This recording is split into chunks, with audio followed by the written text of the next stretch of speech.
These are two terrific poets tonight. Linda Ravenswood is going to be reading first. This is her book, A Poem is a House. And this is a powerful, haunting book. I was telling Linda that I don't really understand why it works. So as you listen to it, see if you can analyze it. That's what poetry is. What? You don't know how it works. It just works. Let's go with that. A poem is a house, has several pedal points. It keeps going back to a poem is a house. A poem is a diaspora. A poem is iron. So it's telling you that in a way everything is a poem.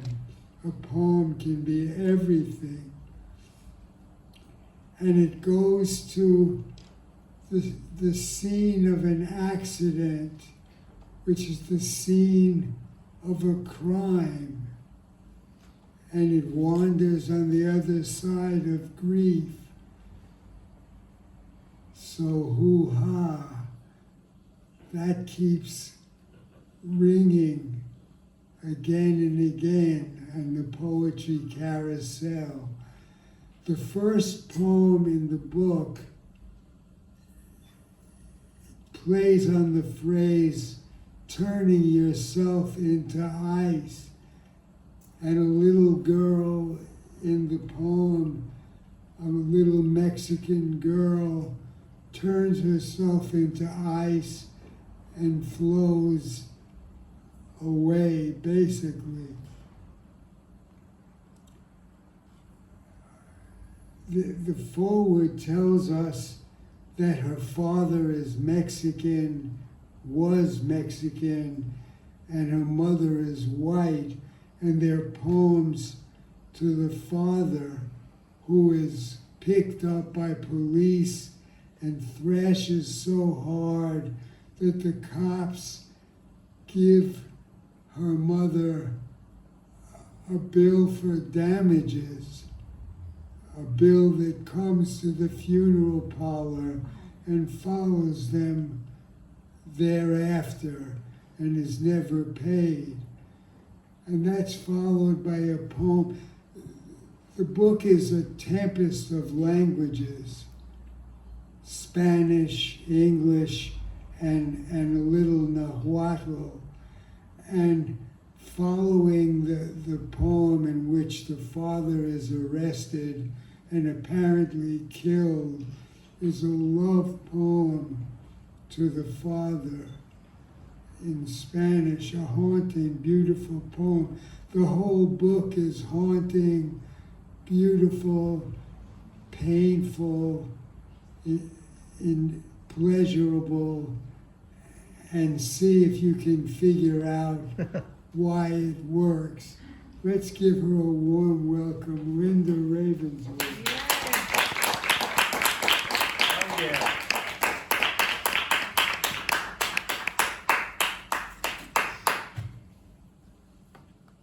Well, Richard, I'm crying at the beginning of my reading. Thank you so much for not understanding and sublimely understanding the book. I can't thank you enough. I'm so moved. My work is done. Wow. Okay, so what Richard said. Good night. God. No, wait a minute. All right, so, goodness gracious, Joyce. Wow, that's so unexpected.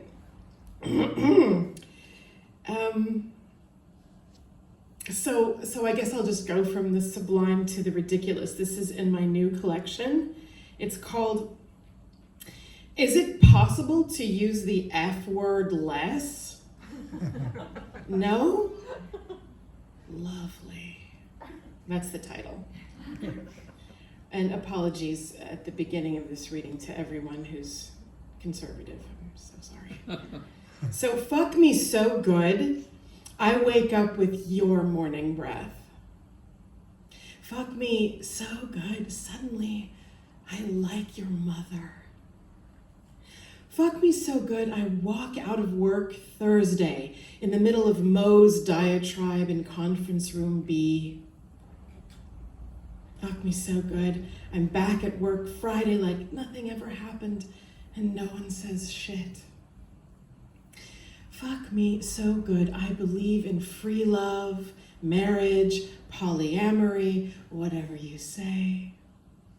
Fuck me so good, you live inside me rent-free. Fuck me so good that I can't say the word come without thinking of you bringing me over every time. Fuck me so good, I understand my Roth IRA. Fuck me till I don't remember lunch or math or words or how to drive the car. Fuck me to flowers till my parents and my children agree on something together. Fuck me till my mother understands people's pronouns. Fuck me to the end of blood, to my virginity, to the end of war, deep into tomorrow. Fuck me till I'm a man like you. Fuck me so right, I'm the man who fucks you right.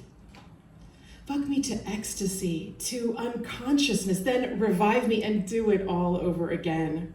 Fuck me against the law, beyond possessiveness, acquisition, status, class, break every door, unlock every lie, remember every history erased, dropped, put on the curb. Fuck me to spit to the last breath down in the dirt and let us be there together in our perfect fuck. Fuck me till I forgive all the land grabbers, till I forgive your rapist, till I forgive the ones who put ashes in the young girl's mouth, till I forgive your father, and almost up to the men who hurt Matthew Shepard, even almost there, but not yet. Fuck me to prayer, to beg for time and mercy to forgive everything. Yes, do fuck me to mercy. And even until I forgive white people. Thanks.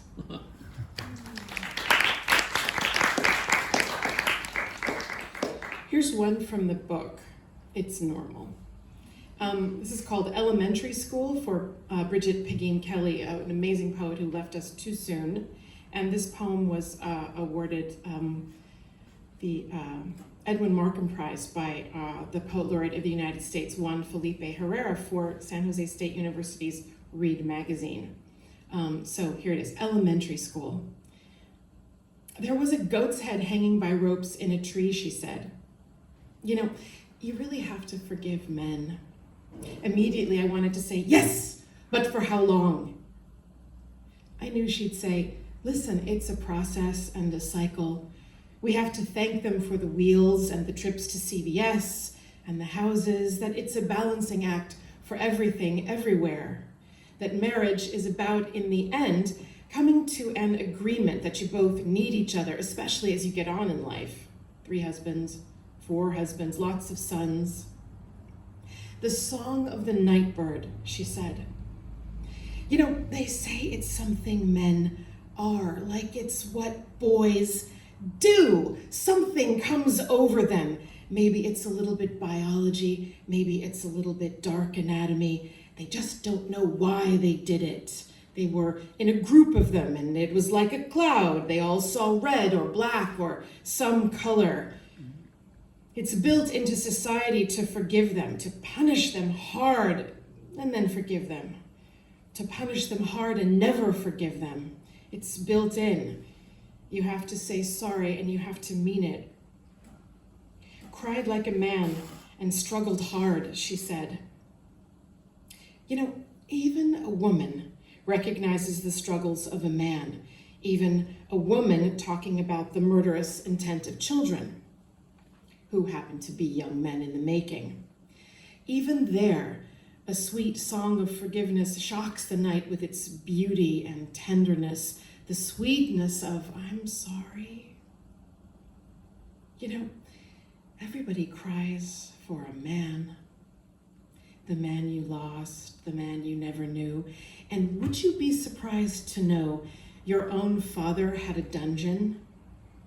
Not a metaphorical dungeon, but a dungeon where he did the things that men do. Things he'll need to be forgiven for, things he'll be forgiven for. Songs he'll sing to be forgiven for. The way his song goes on forever, when his song is a cry for forgiveness for the things men do.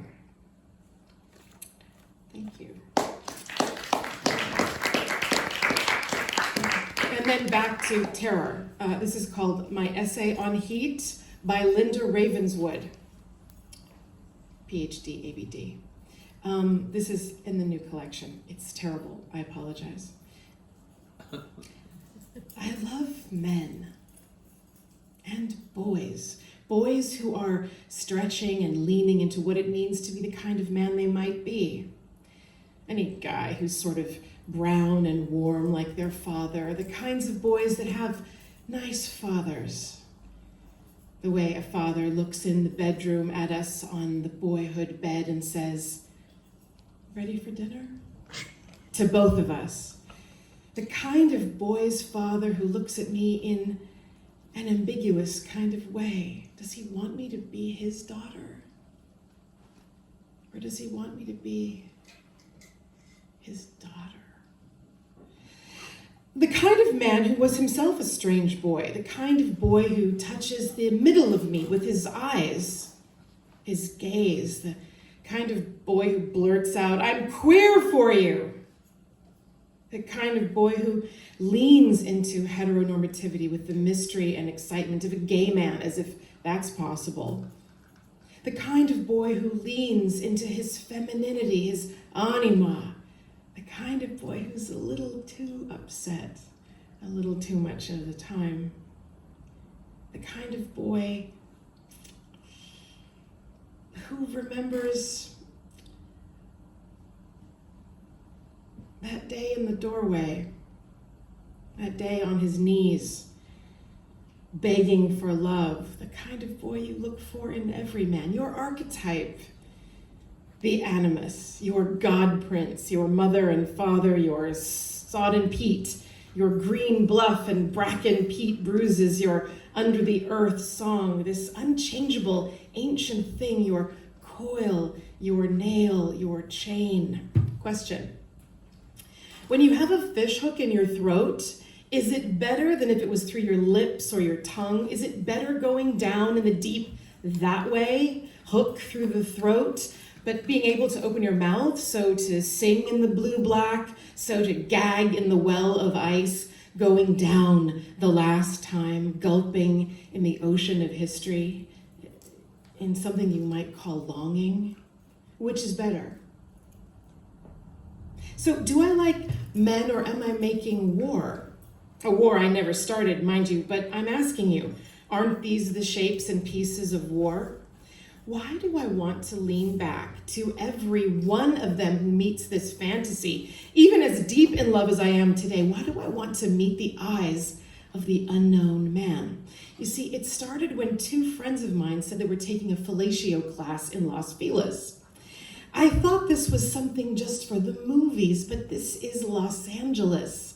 You can find a divorced Swedish Reiki healer who also does homemade shawarma in her backyard on the weekends. So why wouldn't you be able to find a nice older Jewish woman in a denim serape, expert at giving head? Well, you can. The most important thing she says in her craftsman house on Rodney is to give head like there's no tomorrow. Give the kind of head that a man never stops thinking about. Give the kind of head that engages his channel of connection, his being touched at the deepest part of him, the kind of head that shakes him to his soul. If a man can be said to possess one, you know what I mean, you know what I mean. He might not even think so, but when you've started in on him, darling, your head will open his belief, even his wonder. This is what I'm talking about. You see, in some ways, the kind of head I'm talking about will shake him of all his misogyny. That layered misogyny of the eons and the idea that a woman can't or won't do the kind of work a man does, that a woman won't turn herself inside out for a man or the planet. This is the kind of head that succeeds in divesting a man of the idea that all a woman can do is stretch back and receive, and then out of her kindness or concupiscence or boredom or inevitability just sends back into the world some other humans. Was she responsible, or was she just the paper on which he drew his line of civilization? A woman actually said this to me. Honey, you need to give the kind of head that makes a man believe a woman is as good as a man. Trust me, if we could have changed their minds any other way, if we could have moved them through millennia, don't you think it would have happened already?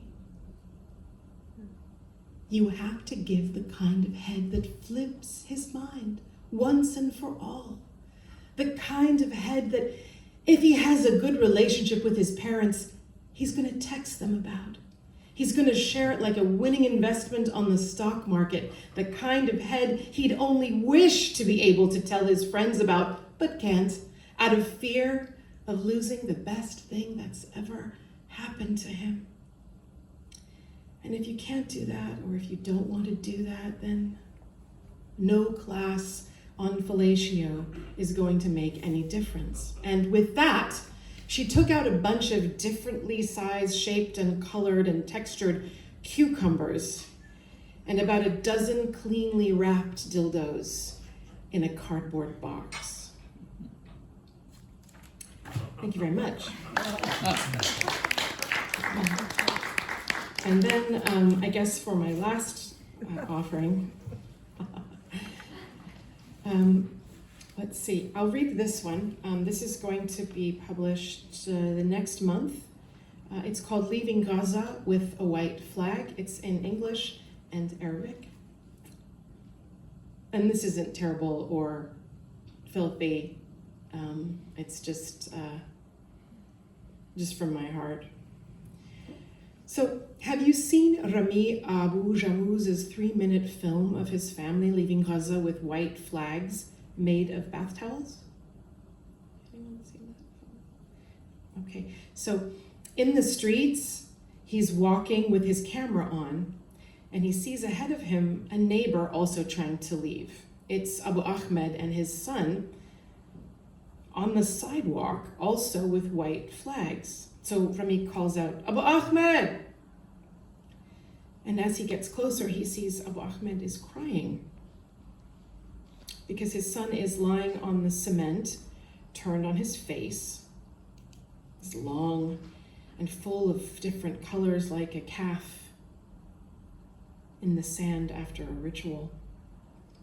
On the pavement, Abu Ahmed begins to roll and wail. Rami's camera records. Abu Ahmed cries out, Khanyan Bagi, Lana, Anabka fi al-Mansil, which means, we should have stayed home. Everyone is praying. Abu Ahmed cries 100 times.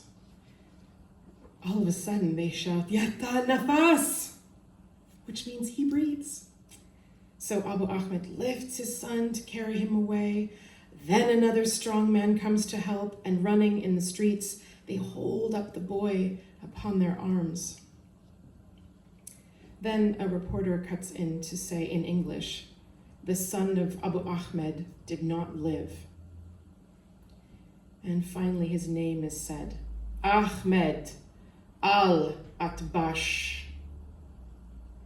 CNN says, look here at this diagram of drone coordinates of the two families as they fled their flats.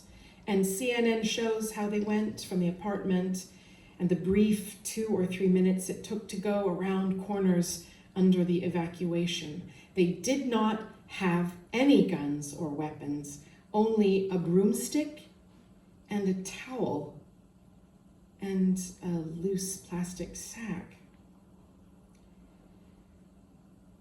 Rami keeps filming. A man he meets on the road says to him in French, Gaza est tombé, which means the whole city has fallen. So thank you very much.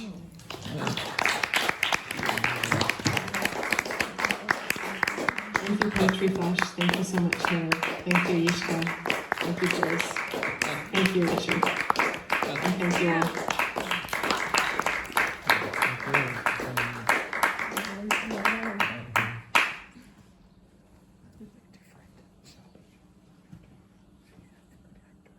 Linda Ravenswood.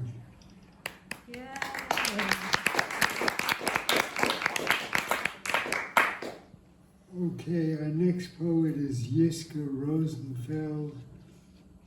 We've got 2 of her books, which are your 2 books, I think. First 2 books.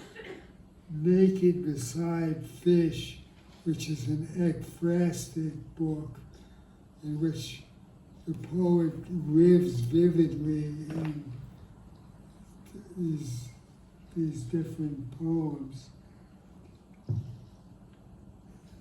And Tasting Flight, which is it starts out being a beautifully titled book.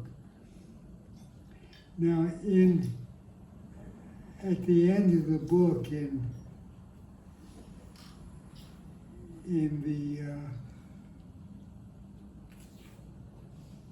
discussing who the poet is and what she's done, it says that she's a proud dropout from rabbinical school, which I think is really significant in this book, because this is a book of a woman coming into her own, giving herself permission, in a lot of ways, permission to love herself, permission to be her own theologian / philosopher, and of course a poet. And I asked Yiskah's permission about this. I'm going to quote from the last poem in the book. She's going to read it as well. But it's a poem that it bears repetition. I'm only going to read the beginning. Every evening the night forgives the day, and the day sleeps cradled and dreamless, and every morning the day forgives the night, even its darkest corners of trespass, and the night wanders on dreams of light and wind. This is the secret of the workings of the world. First seed planted in the primordial deep, first lesson of the divine when it stepped out of itself onto the slick, dark lid of otherness. Yiskah Rosenfeld.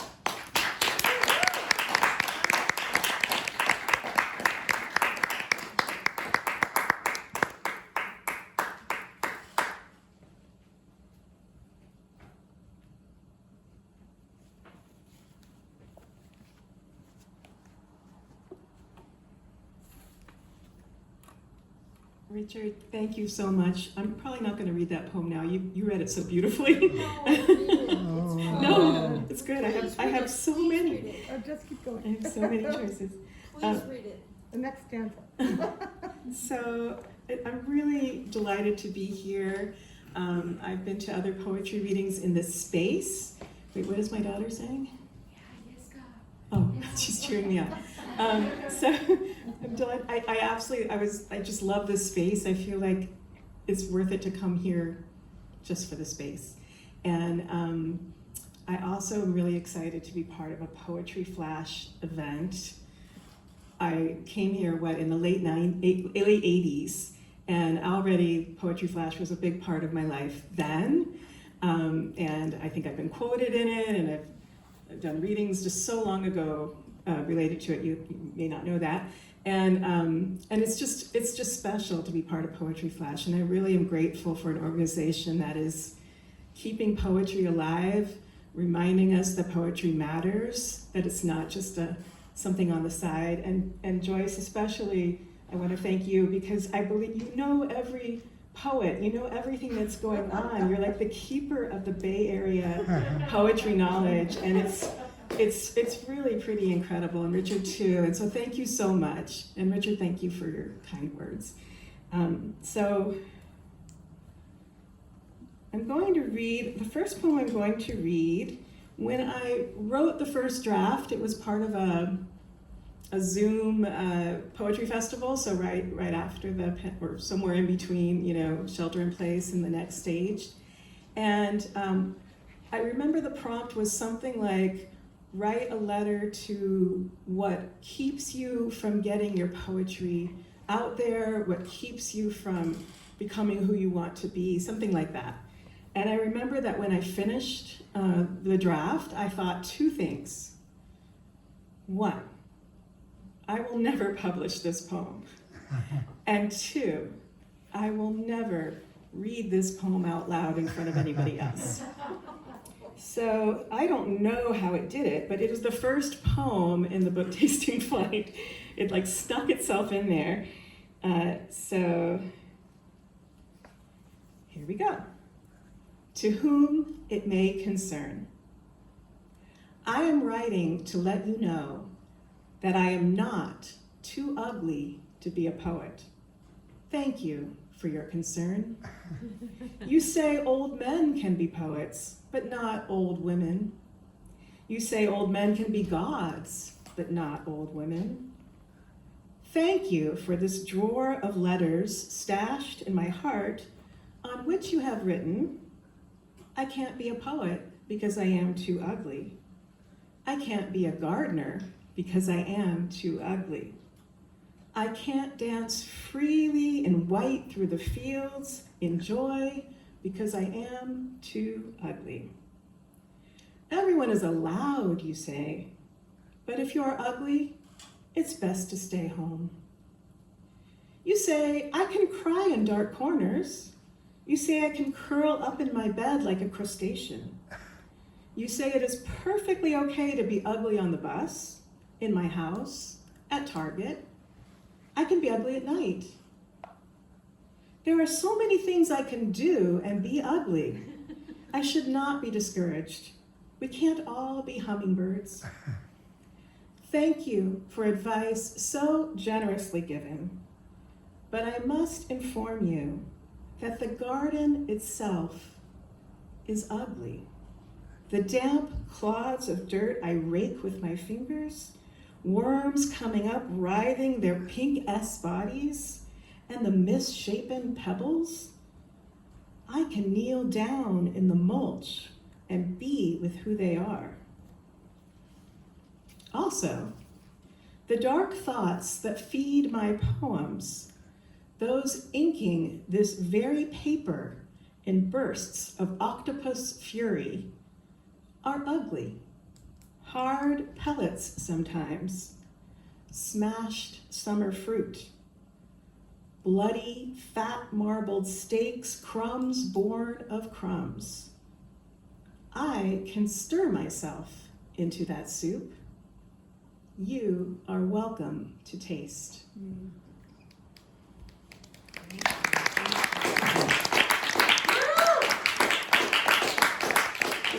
thank you for being the first audience for that poem that I would never read out loud. And it did win an award, so I'm not, I'm less scared of it now.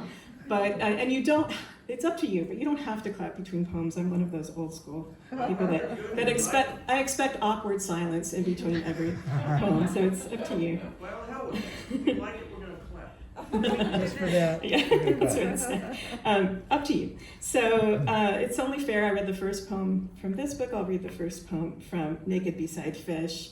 Also, I want to do this because when I had two books coming out 2 months apart, which was not at all planned, I would have liked them to come out a year, 5 years, 10 years, 20 years apart. But this is how it happened. This is when the books were accepted. I think nobody quite got that there were two. So this one came out first, and then this one came out, and people would say, "Oh, I already have your book." So there are two of them.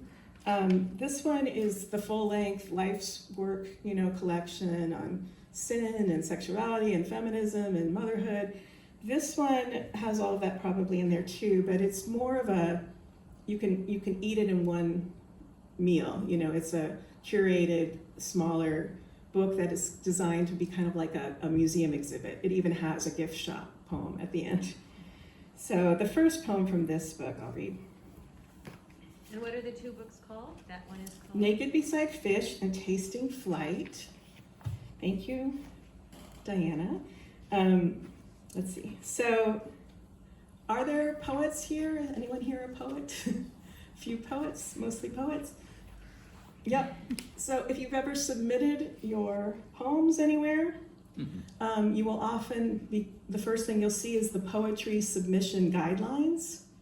And the submission guidelines might be something like how many lines each poem can be, or how many pages, what kind of font you're allowed to use, if it can be double spaced.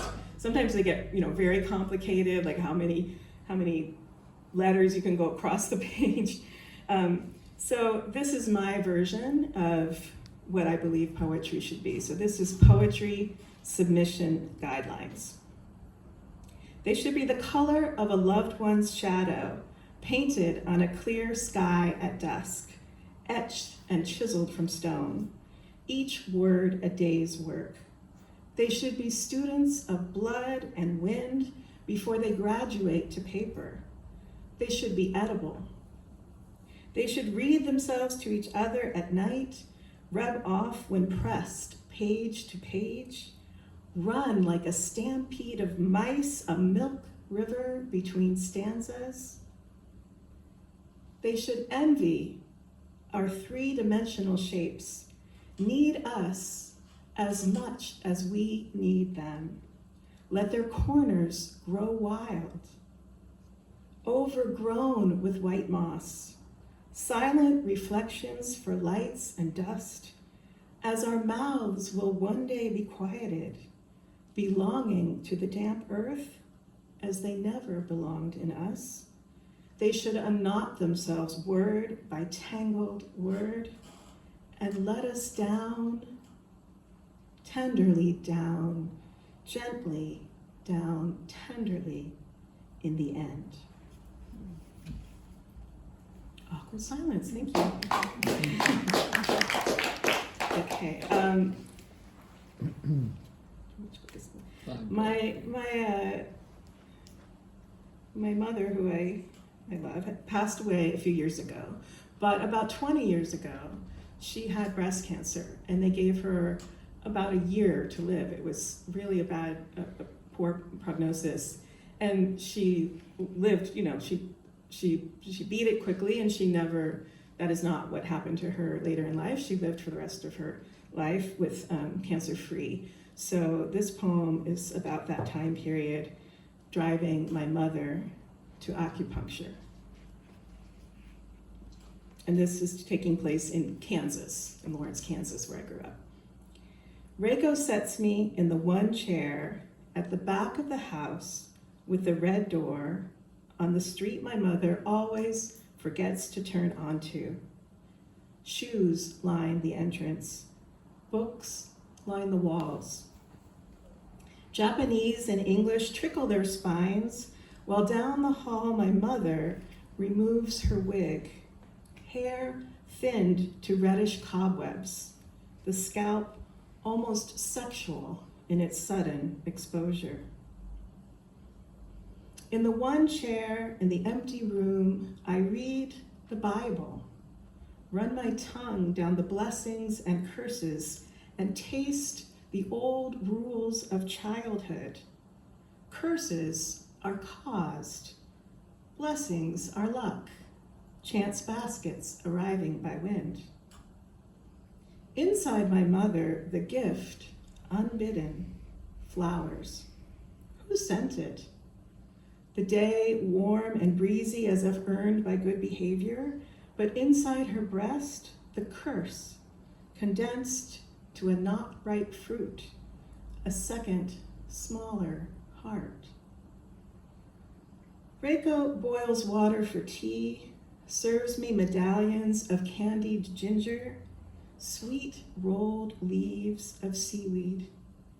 I don't know what I've done to deserve this.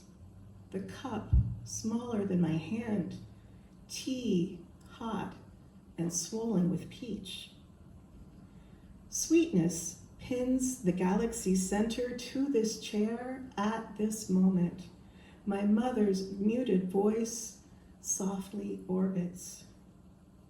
Sugar and sour, blessing and curse, my mouth accepts how they coexist, how an empty room makes room in any language.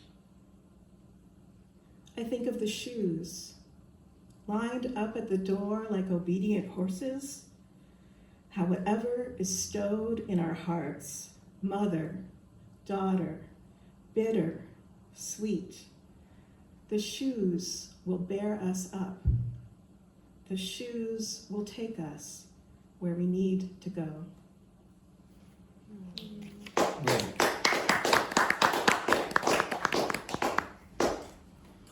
So when I conceived of Tasting Flight, it had a different title, and I sort of thought of the story of Eve, and Eve finding her voice, finding her power through taste, as being kind of the root of the book, as I explored what it means to be a woman, as Richard was sort of pointing out.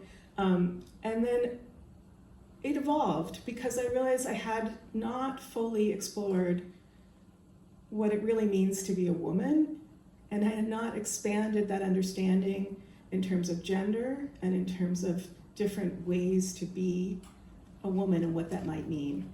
But eventually that became essential, and Lilith entered the scene.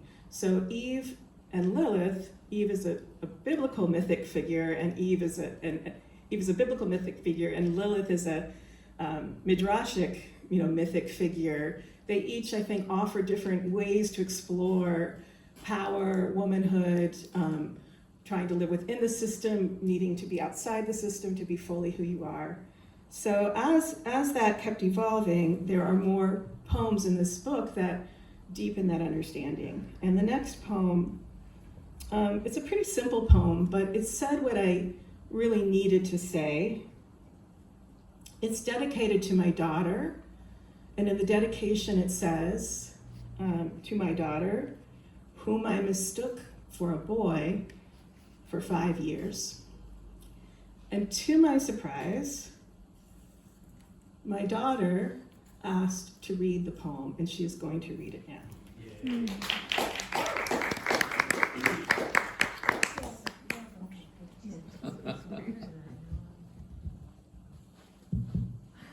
Hi. Hi. I exist. Yes. And yes, Linda Ravenswood. I am a minor. Okay.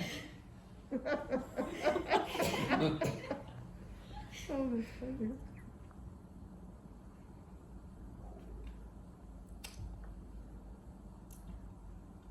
Little girl blue. The sheep's in the meadow, the cow's in the corn. Little boy blue sleeps in his train and plain pajamas. Long hair ratted up like a haystack, untethered dreams, tossing and turning the world until it's all mixed up. Let him sleep, let the day unknit.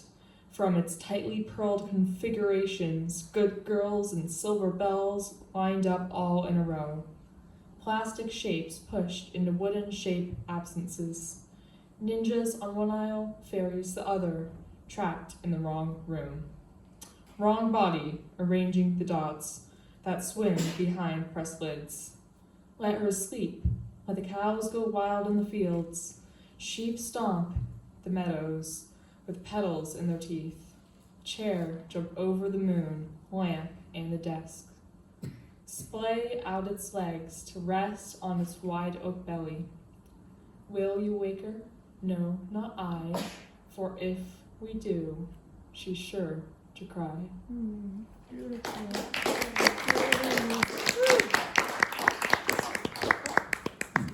She's too old for let me hug her.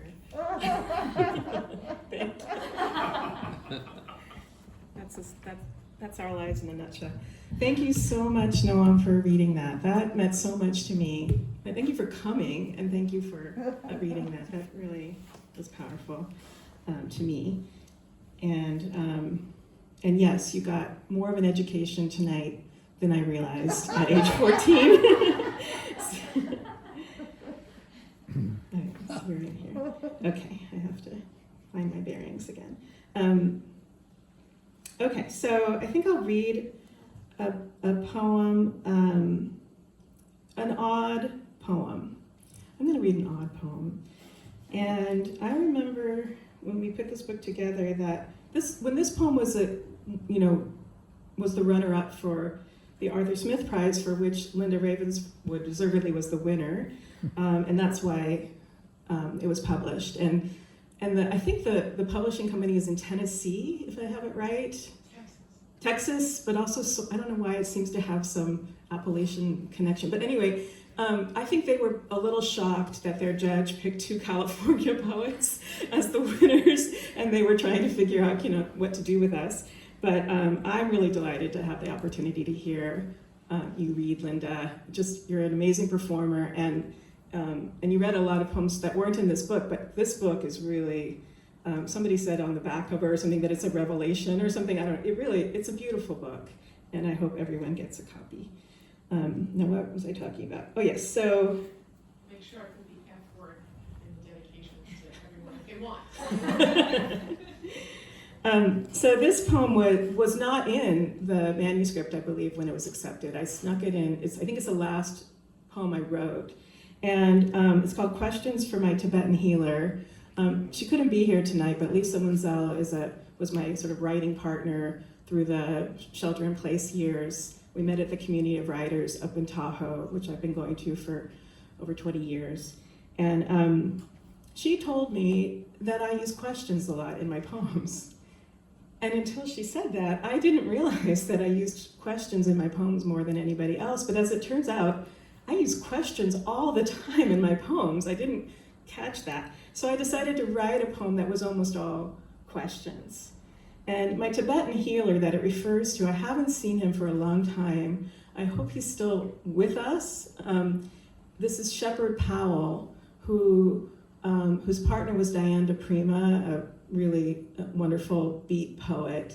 And Shepard had an office on the ground floor of their house where he did hands-on healing work with chanting. He chanted over my daughter, Noam, when I was pregnant, and he would just crack up laughing because he said that her energy was just from one end of the universe to the other, and he would just start giggling, and he was one of the first people to hold her, by the way. So this is really dedicated to him. I admit that it's a strange poem. Questions for my Tibetan healer. Is there a drum beat louder than this whirlwind loss?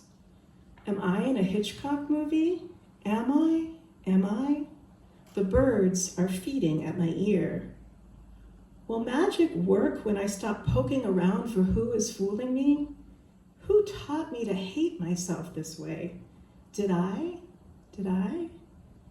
Why didn't I fill in the holes of their love with love of my own? Can you cleanse me with 5 notes to the throat? Can you? When I love myself, the dark parts shake out into the universe, the rivers run black. Is there a note for every finch? A finch for every word? When I know that God is, will I have always known?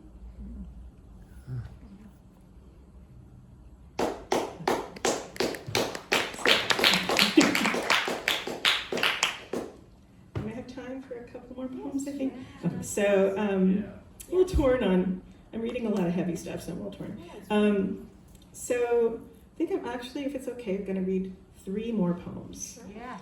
Yeah. Yes. You're just being polite, but thank you. So- Thank you. I'm not good with time. So let's see here. 30. Okay, so this poem, for me, I got my daughter's permission to publish this poem, and I hope it's okay to read this poem with her present. She usually says it's okay. Is it okay to? Yeah. Do you know what poem I'm talking about? Yeah. For both of us, this is an intimate poem. Okay, now where's your person? Would you say no? Yeah, that's fine.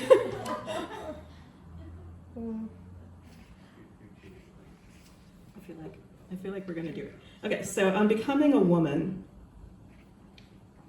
for my daughter on her 12th birthday. The sunflowers die, their yellow suns plucked to blank masks, the petals, wilted collars. The figs grow, hard-bellied green bells now. Daily walks, we measure ourselves against these gardens, you seeking out almost ripe blackberries, small lemons. Seasons leave their marks, leaves turn red, figs stain the sidewalk. There are irises or not, sour grass or not, but nothing is ever not changing, not renewing. Like my body, my own yard is so untended, its changes are no longer noticeable. Dry, cracked earth and shriveled bushes, overgrown roses, arthritic limbs twisted to pillars of salt. Periods come reluctantly, rarely, like guests in a pandemic. The blood, if at all, is dark and clotted, or falsely bright and thin, too much or too little, a meal prepared by an angry cook. They say it's a sort of death, and it feels that way, as if the body is emptying, caving in on itself, breasts drooping, belly extending down where a baby once rounded and filled. Sexuality dries up, closing shop on fertility, that goddess potential, sistering moons and tides. But who told us to be a woman means to be a bearer of children? Who decides what is an end and what is a beginning? Birth, puberty, marriage, any moment of change turns on the direction we look.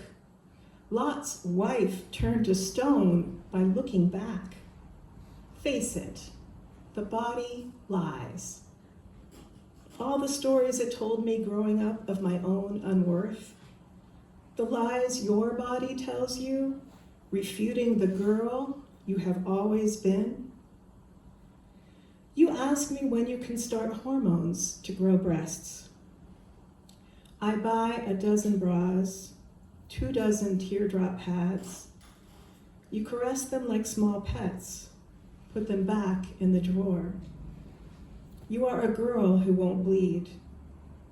To become a woman, you give up fertility. 44 years apart, we shed skins, shed stories. We give birth to ourselves. Look at the lemon tree. See how everything grows in its own time. At the same time, white blossoms, knotted green nubs, yellow fruit large enough to fill your growing hands. My daughter, my beautiful blossom. Do you see? As you grow into the woman you are, I am becoming the mother you need. Ooh, that's the one that made me cry. I thought it was going to be the first poem that would make me cry. You never know. Okay, so I think with the time that I'm going to read 2 more poems, and the last one is not going to be. I'm back from my vacation. Welcome. Thank you. Welcome back. Have a seat. Thank you. It was a great vacation. I went snorkeling. I saw some rainbows. It was great.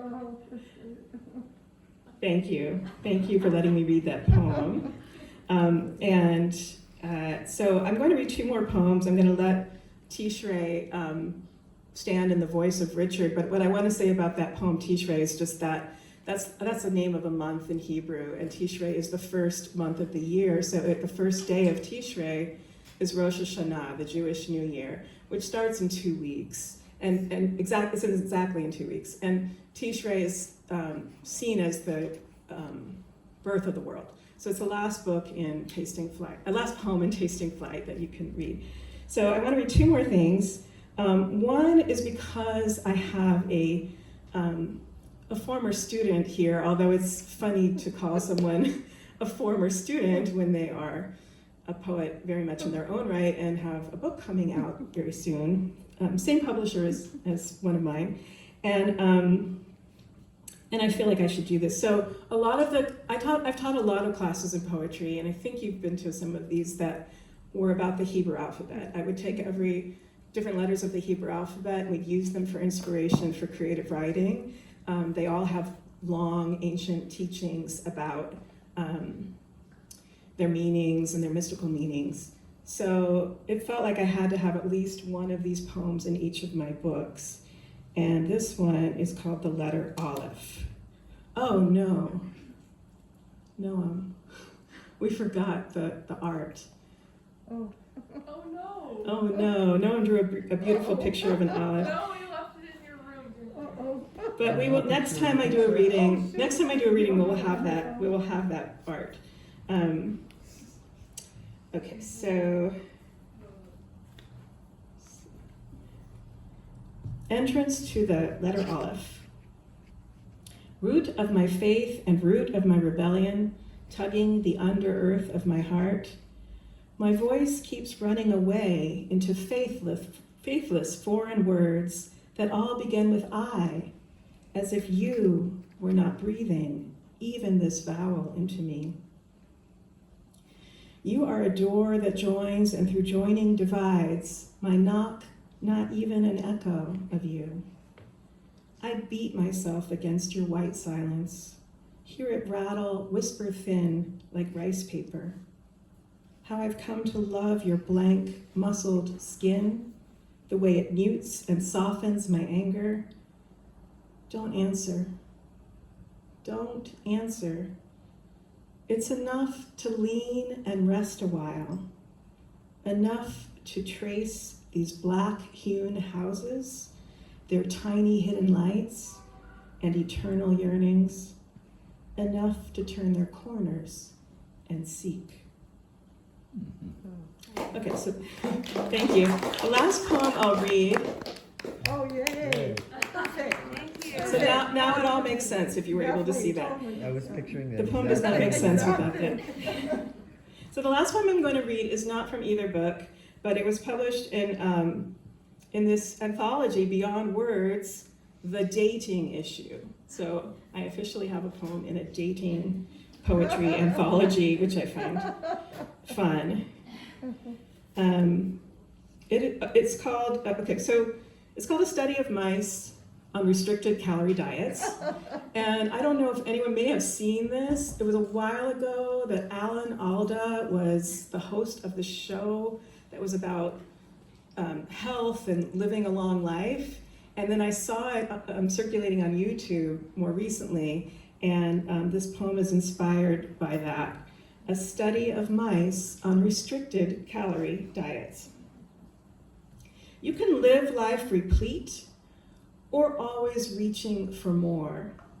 The mice to your left, round and resting. not much to watch on their normal diets.